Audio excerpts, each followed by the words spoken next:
Something unprecedented is unfolding in the skies above Tehran right now. Explosions are shaking the Iranian capital for the fifth consecutive day.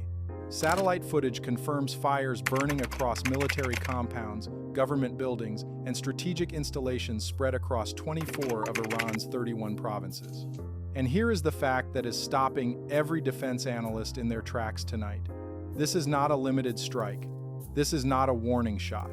What the world is watching on March 4, 2026 is the largest coordinated air campaign ever launched in the Middle East, and it dwarfs anything that came before it in scale, coordination, and destructive reach. The operation has two names, one for each partner conducting it. Israel calls its component Operation Roaring Lion.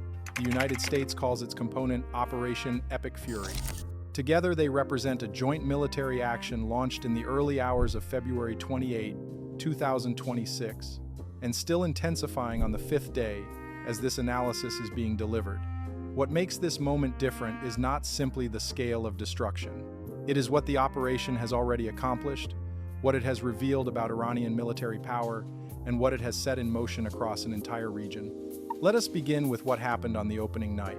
At approximately 1:15 in the morning Eastern Time on February 28, 2026, the first munitions struck Iranian soil.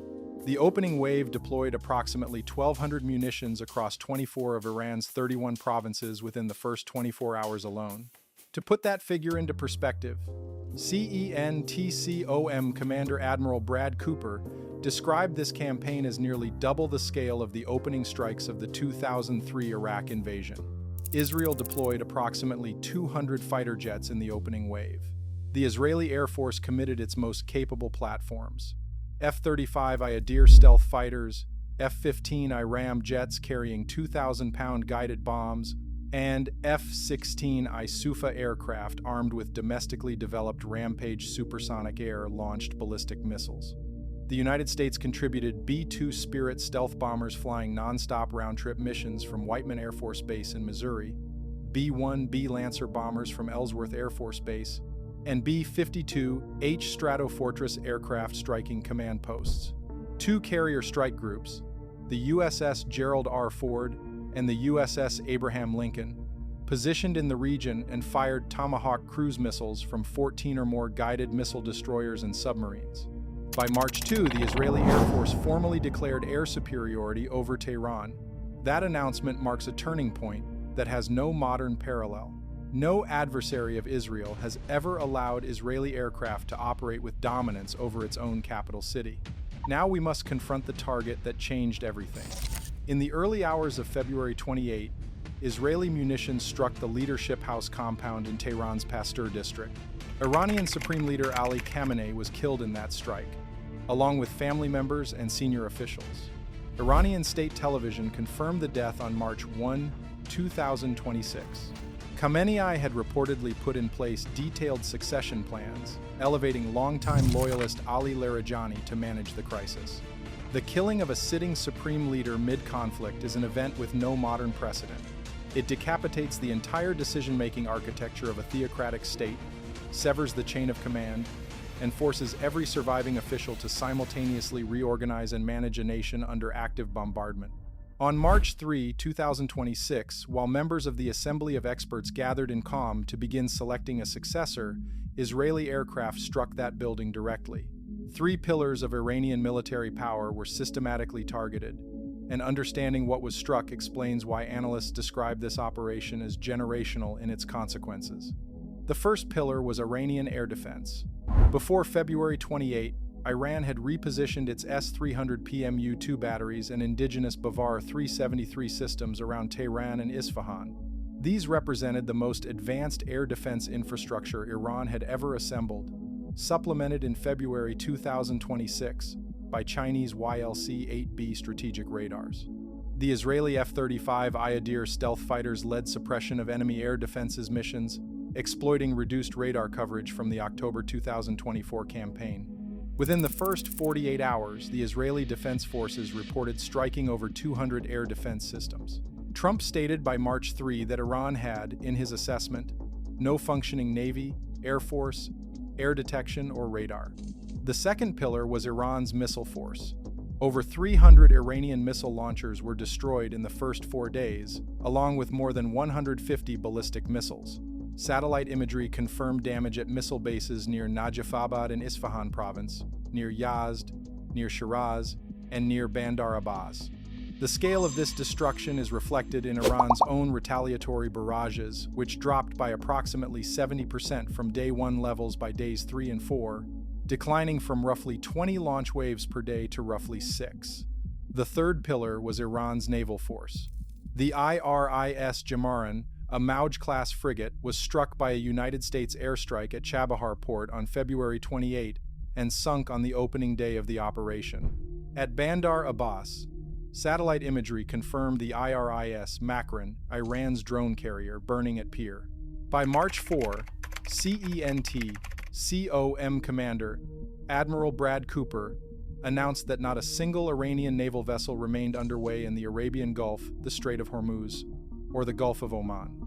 General Dan Kane confirmed at a Pentagon briefing that over 20 Iranian naval vessels had been destroyed, along with 1 Iranian submarine. What emerges from this accounting is a picture of systematic, methodical dismantlement.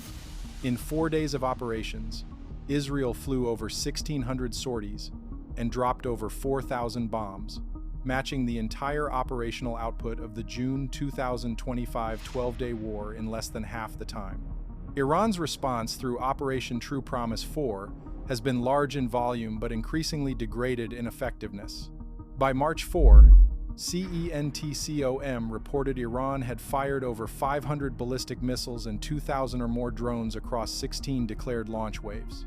These struck targets in Israel, including Tel Aviv, Haifa, Beersheba, and Beit Shemesh, and also hit United States and allied positions in Bahrain, Iraq, Jordan, Kuwait, Oman, Qatar, Saudi Arabia, the United Arab Emirates, and Cyprus, where a drone struck Britain's Akrotiri air base.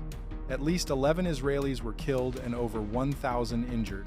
At least 3 American service members were killed in action, with CENTCOM confirming that figure as of March 1. Iran also attempted to close the Strait of Hormuz on March 2, threatening to fire on any vessel attempting passage. At least 3 tankers were struck. An Iranian kamikaze drone boat was deployed against a tanker in the Gulf, the first confirmed use of such a weapon in combat. International maritime insurance was canceled for roughly 90% of ocean-going vessels in the Persian Gulf. Oil prices climbed past $82 per barrel. How did the world arrive at this point? Because this did not begin on February 28. What is unfolding now is the culmination of a 2-year escalation cycle that began on April 1, 2024, when Israel struck Iran's consular annex in Damascus, killing senior Iranian Revolutionary Guard Corps commander Mohammad Reza Zahedi. Iran responded on April 13 with its first ever direct strike on Israeli territory, launching over 300 projectiles. Israel answered with a calibrated strike on a single radar near Natanz on April 19. Escalation accelerated through the assassination of Hamas leader Ismail Haniyeh in Tehran in July 2024, the killing of Hezbollah chief Hassan Nasrallah in September 2024, and Iran's Operation True Promise 2 in October 2024, which involved approximately 200 ballistic missiles. Israel's response: Operation Days of Repentance on October 26, 2024, deployed over 100 aircraft and destroyed nearly all of Iran's S-300 air defense systems, a decision that proved strategically decisive for everything that followed. The June 2025 12-day war marked the direct military crossing of the nuclear threshold in terms of targeting. Triggered by Iran amassing over 400 kilograms of 60% enriched uranium, enough for approximately 9 nuclear devices, Israel launched Operation Rising Lion with over 200 jets striking Natanz, Isfahan, and Fordo, and killing 30 Iranian generals and 14 nuclear scientists. The United States intervened with Operation Midnight Hammer, deploying massive ordnance penetrators against Fordo's deep bunkers. A ceasefire held until February 28, 2026. Between the ceasefires, Iran reportedly authorized miniaturized nuclear warhead development in October 2025, halted International Atomic Energy Agency cooperation, and faced UN sanctions snapback, 3 rounds of Omani-mediated negotiations in February 2026 showed what American officials described as significant progress, with Iran reportedly agreeing to degrade enrichment stockpiles. The strikes of February 28 came despite those talks, shattering a diplomatic process that had been advancing toward resolution. Now we must ask the question that every government watching this conflict from a distance is asking: what is the strategic cost of what has been achieved? The military balance has shifted in ways that will take months to fully assess. Iran's conventional military architecture has been devastated. Its supreme leader is dead, its air defenses are dismantled, its navy has been functionally eliminated. Its nuclear infrastructure, already severely damaged in June 2025, has been struck again, including a previously unknown weapons development site called Minzadai, northeast of Tehran, identified by tracking scientists traveling clandestinely. Yet the nuclear question remains unresolved in its deepest form. Physical enrichment facilities can be destroyed. The knowledge required to rebuild them cannot. The Center for Strategic and International Studies assessed that Iran had not made significant rehabilitation efforts at its nuclear sites after the June 2025 strikes. Whether surviving elements of Iran's nuclear program can reconstitute under current pressure remains the central unanswered question for every government with a stake in the outcome. What happens in the coming days will determine how this conflict is remembered. Hezbollah re-entered the fighting on March 2, launching rockets and drones at northern Israel for the first time since the November 2024 ceasefire. Israel responded with massive strikes on Beirut's Dahiya district and southern Lebanon. Yemen's Houthis had not launched attacks as of March 4, despite verbal support for Iran, suggesting internal divisions may be restraining them. Secretary of State Marco Rubio announced the strikes would increase in intensity. President Trump projected the campaign would last approximately 4 weeks and stated the United States was, in his assessment, ahead of schedule. Russia and China condemned the operation diplomatically but offered no material support to Tehran. Gulf states signed a joint statement with the United States condemning Iran's retaliatory strikes, pointedly declining to condemn the operation that triggered them. Europe is divided. Britain permitted its Cyprus bases to be used. France called the operation conducted outside the framework of international law. Spain was the only major European government to condemn the opening strikes outright. The scale of what is happening above Tehran right now represents a transformation in Middle Eastern military reality. Iran spent decades building a deterrent that was supposed to make this kind of campaign prohibitively costly. That deterrent has failed to prevent what is now unfolding on the 5th day of bombardment. Every assumption about the durability of Iranian air defenses, about the survivability of dispersed missile forces, and about the political cost of striking a sitting supreme leader has been tested and overturned in less than 5 days. The question that will define the next chapter is not whether Iran can retaliate.